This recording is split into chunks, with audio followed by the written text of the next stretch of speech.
It's a Huntsville legend that's steeped in mystery and folklore. It's a place you might have visited on a night like this. Maybe you drove your car up the road near Maple Hill Cemetery to see if there are youthful ghosts from long ago still playing here. Maybe you've aimed your headlights into the dark, hoping to catch a glimpse of a swing moving on its own, as if a small child is there right now, in spirit. Welcome to the Dead Children's Playground. In the daylight, this place seems like any other neighborhood playground, so I wanted to dig a little deeper and discover why New Jersey-based author James Kaine chose it as the setting for his disturbing new horror novel. You'll hear from James a little later in the newscast, but first, I spoke with local author and noted historian Jackie Reeves to ask why there might still be spirits of dead children from long ago playing here. We know that the Spanish flu arrived here in Huntsville in October of 1918. At that time, over 300 people died in the month of October. And here at Maple Hill Cemetery, there were more burials in 1918 than any other year. And if you had somebody in your family that passed away, you would put their body on the front porch, notify someone to come pick them up, and they would be buried without benefit of family or clergy present. So, of those 300, is there an estimation of how many of them were children? No, we don't know it because they didn't have the exact forensics that they have now. So most of the children were listed as having died from teething, from having their teeth come in. There are some people who say that this playground is haunted, and there are others who say that it isn't. But people who say it is swear by it and say that the swings will swing by themselves, or somebody told me last week that they had a child sitting on the swing and she just started swinging by herself and she wasn't able to do it herself. So is it or is it not? I think that's why the gates are locked after dark. Have there ever been reports of actual children, alive children, interacting with dead children? Some people say that it happens, but you know, children have imaginations, and adults do too.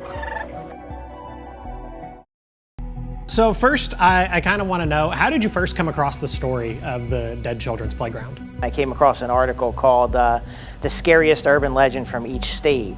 And of course, Alabama's legend was the Dead Children's Playground, and something about it just stuck out to me. And I knew it was going to be one of the first ones, if not the first one in the series I did, and it ended up being the first one. What about the story kind of just stuck with you?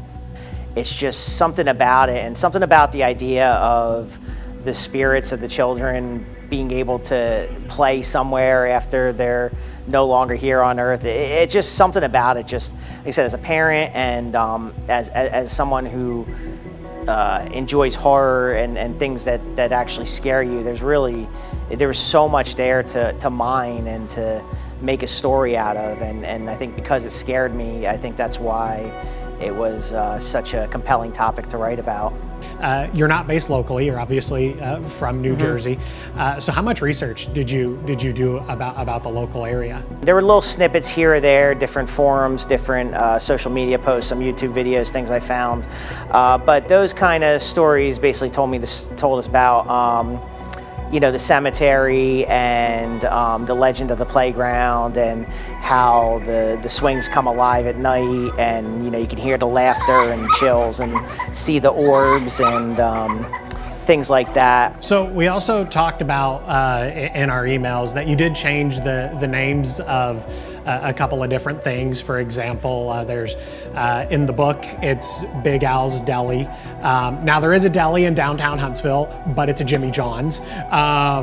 Or you mentioned the church. There is a church in downtown Huntsville, but you changed the name. Why did you change some of the names? Because I didn't think, due to the nature of the story, especially with schools, that was important when you're dealing with ghosts of children and children being in peril and deceased. The last thing I wanted to do was use actual real school names.